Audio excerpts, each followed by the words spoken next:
telling the truth makes a lot of enemies. And for the last 4 years, I've been engaged in a truth project where I've been speaking the truth about the threats to the United Kingdom.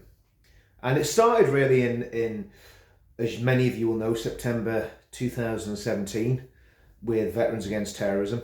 And I wrote the mission statement for Veterans Against Terrorism about that time, August, September 2017. And one of the main tenets, if you like, of that mission statement was that we were against all extremism. And I still hold that view. I held that view at the beginning and I hold that view now.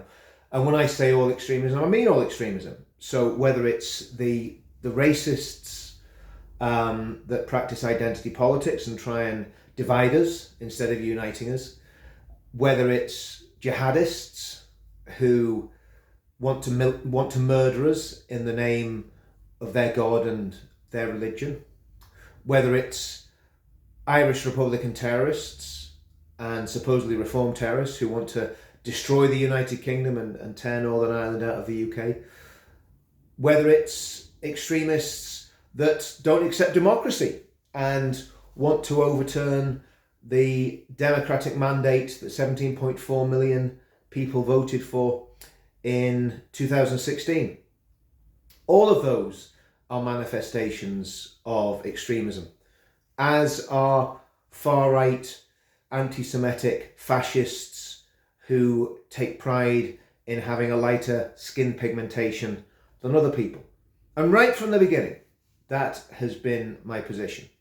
So I guess to sum it up, I'm against terrorism, I'm against racism, I'm against xenophobia, I'm against anti-Semitism, I'm against the far left and the communists who want to have state control everything in your life.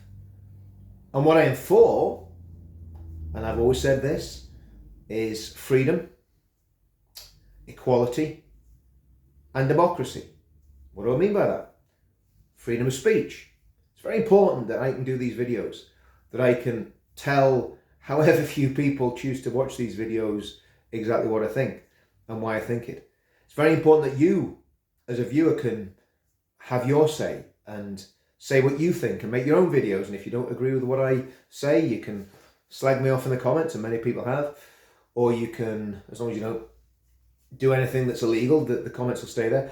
Or you can make your own videos and criticise and attack me. That's what is meant to happen in a free and open democratic society. And of course, what we've seen is that the lunatics have really taken over the asylum. And for all sorts of reasons, it's become more and more difficult to express these views and to express the very, very simple fact that we don't like terrorists attacking our wives and our children. And that's why we started this way back in 2017. And I think it's also time to get back to basics and think about why we all got involved in this in the first place. So I digress. Freedom is obviously absolutely vitally important. Freedom of speech, freedom of religion. It's vitally important that people can practice, as long as that religion that they're practicing is not physically harming or restricting other people's rights, then people must be allowed to practice their religion freely. They must be allowed to proselytize. They must be allowed to speak about their religion. They must be allowed to preach their religion. And however much I dislike it, if I don't agree with that religion, I should not force them to be silenced and keep their mouths shut, as long as they're not inciting violence. And of course, that's where we have problems with the Islamic extremists, because when they're carrying out their heinous attacks, they are quoting passages from their holy books, from the sayings of their prophet, to justify what they are doing. And of course, that is unacceptable in a free, open and democratic society. We shouldn't be violently imposing our will upon anybody. And that goes for any terrorists, whether they be Irish Republican terrorists, whether they be the terrorists of Antifa, whether they even be environmental terrorists. They shouldn't be forcing their will violently upon other people. So freedom of speech and freedom of religion are absolutely vital, but also freedom of conscience. And in the last 3 to 4 years, freedom of conscience has been attacked. And it's been attacked vociferously, even before the madness of the lockdowns. Freedom of conscience has been attacked by successive governments, where if you hold a position about a certain aspect of social or cultural life that is contrary to the, I guess, mainstream liberal elites' opinion, then you are liable to get a knock on the door from the police. That's totally unacceptable. It's totally unacceptable that people should be told by the police to check their thinking. That's been happening in the UK. So freedom of speech, freedom of religion, and freedom of conscience are absolutely vitally important. And again, fourthly, and all of these freedoms, incidentally, are protected by the United Nations Convention on Human Rights. And fourthly, the final freedom that we must protect is freedom of assembly. And again, in Northern Ireland in the past 6 months, that has been attacked.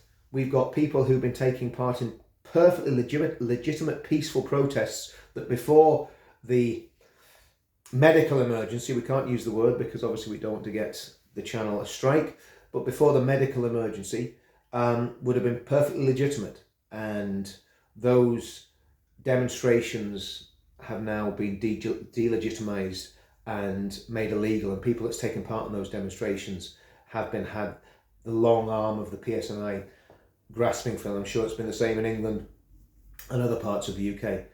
So as we come out of the pandemic, we need to fight for the right to assemble freely and peacefully and protest about issues that concern us, and protest peacefully, obviously. And so that's the first block, freedom. The next one is equality. And again, equality is very, very important, but not the crazy equality that is not equality at all, that says we must promote people or demote people because of the colour of their skin. The sort of equality that Martin Luther King Jr.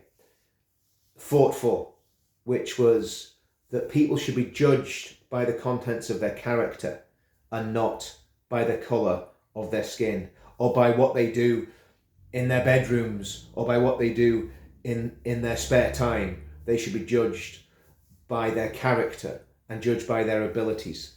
And that's the sort of equality that I believe in, where you make your own way in life.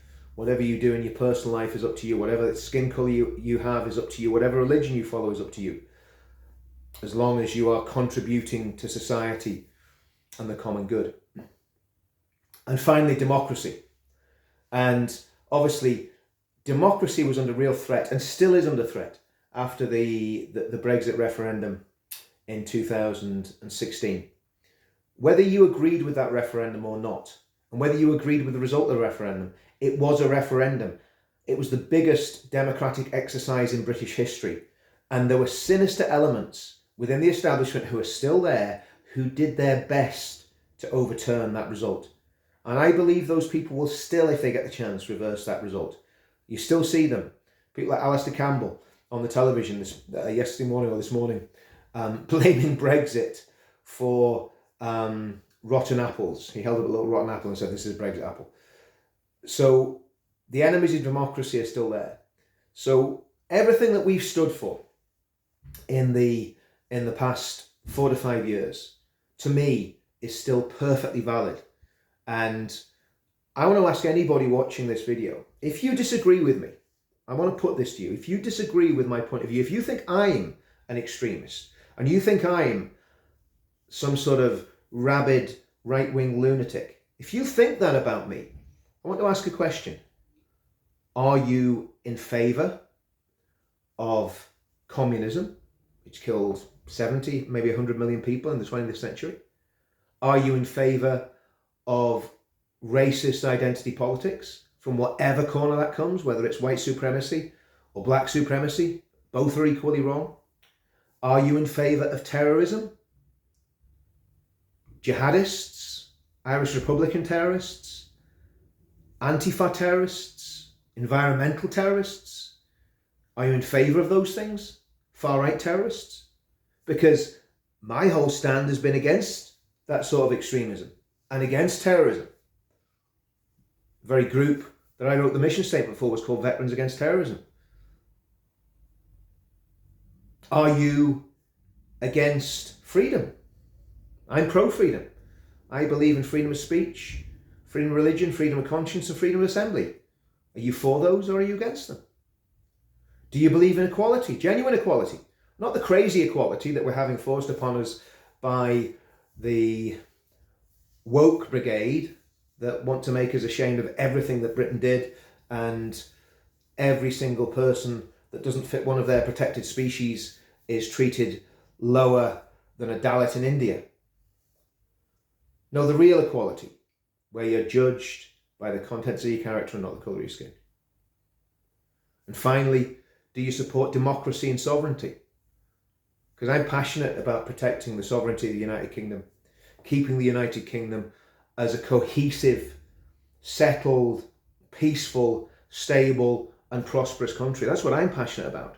Not seeing it torn apart by those rabid lunatics, the nationalists in Ireland and Scotland and Wales now. The crazy people that think that they can build their woke Maoist utopias and put up borders between England, Scotland, Northern Ireland and Wales. Of course, I'm parodying them, but not parodying them much. Nationalism and republicanism in Ireland are a massive threat to the cohesion and stability and peace of the United Kingdom, for that matter. So I'm for peace. I'm against extremism. I'm against terrorism. I'm pro-democracy, I'm pro-equality, I'm pro-freedom. I want to ask the people that have a problem with me, I take it that you must be pro-terrorist, you must be pro-extremist, you must be pro-destroying democracy, you must be pro-communist and pro-fascist. And you must be very much for identity politics and racism. You see, I'm against all those things and always have been. And every single utterance I've made in the past 4 years, if you take the time and the effort to listen to what I actually say, will bear that out. So choose you this day who you're going to serve. Are you going to stand on the side of goodness, kindness, peace and righteousness? Are you going to stand on the side of terrorism, chaos, the enemies of democracy, the enemies of British sovereignty, and in the end, the enemies of a peaceful and settled land? I know where I stand, and I stand against extremism, against terrorism, against those who would destroy democracy, and against those who would steal our freedoms. But it's up to you. Choose which side you're on. You're either for us or you're against us. United we stand and divided we fall. I say that we unite in this peaceful, great country under that beautiful Union flag that represents this country, and we start being proud of what there is to be proud of in the United Kingdom, and we stand against those who want to destroy our country and take us into some crazy dystopian future. See you all soon.